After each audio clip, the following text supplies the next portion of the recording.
Salut Ita, bon petit souci aujourd'hui, j'ai complètement oublié de filmer le début de la recette. Alors, j'ai mis 4 jaunes d'œufs, et seulement les jaunes, dans 125 g de sucre.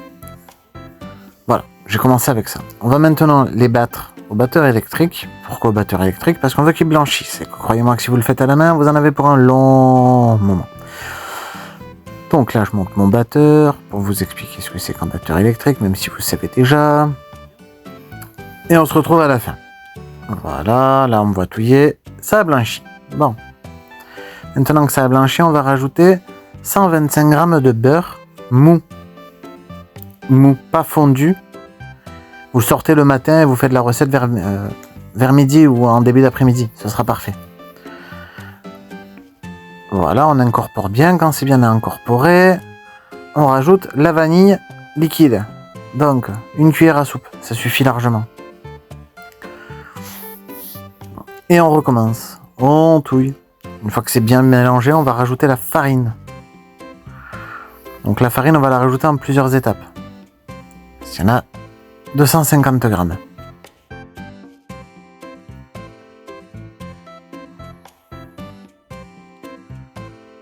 Voilà, donc on nettoie bien le batteur. Et on va faire ça à la maryse ou à la spatule en bois, surtout pas au fouet.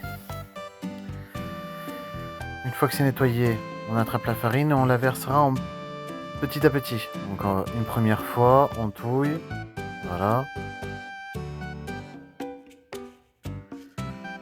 On touille. On va en rajouter. Voilà, comme ceci. Une deuxième fois.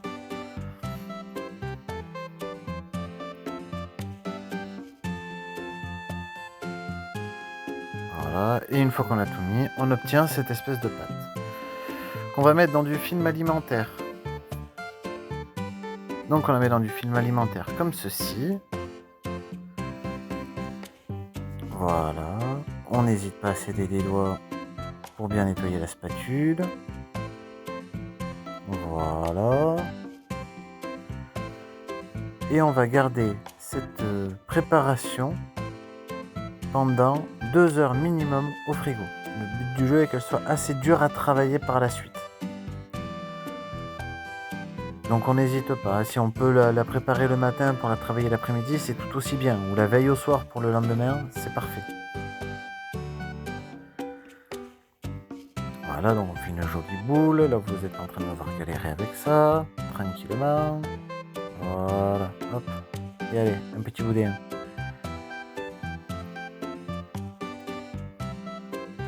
Donc, on va se retrouver quelques heures plus tard. Voilà, j'ai déjà étalé la pâte. Et là, on va prendre un emporte-pièce, peu importe lequel. C'est pas ça le plus important. L'important, c'est que vous ayez un emporte-pièce pour avoir la même forme tout le temps. Donc, on détaille un maximum de biscuits. Et sur une des moitiés des biscuits, ce qui est très important de faire, c'est des petits trous. Vous allez, supposons que vous fassiez 12 biscuits, il faut qu'il y en ait 6 avec des petits trous. Des petits trous comme ceci. Voilà, là j'en ai fait des pleins et là je vais faire ceux avec les petits trous. Pour ça j'utilise moi une paille en métal, mais si vous n'avez pas un couteau, une douille cannelée de pâtisserie fera très bien l'affaire. C'est pour faire des petites boules des sapins de Noël. Ça fait joli. Voilà. Donc on fait les petits trous.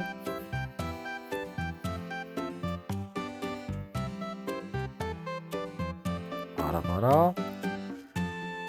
Hop. Et ça part en cuisson.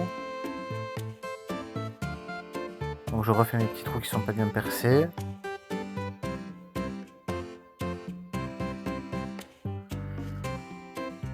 Et voilà, et ça va partir en cuisson 10 minutes à 160 degrés. Alors en pâtisserie, on fait toujours la même chose, hein, le four est déjà chaud.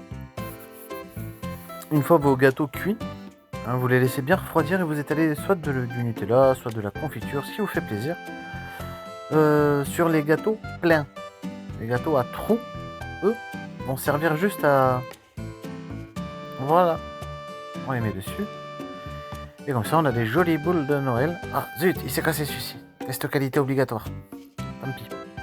Hop, et voilà. Vous avez vos biscuits sapins. Bon appétit!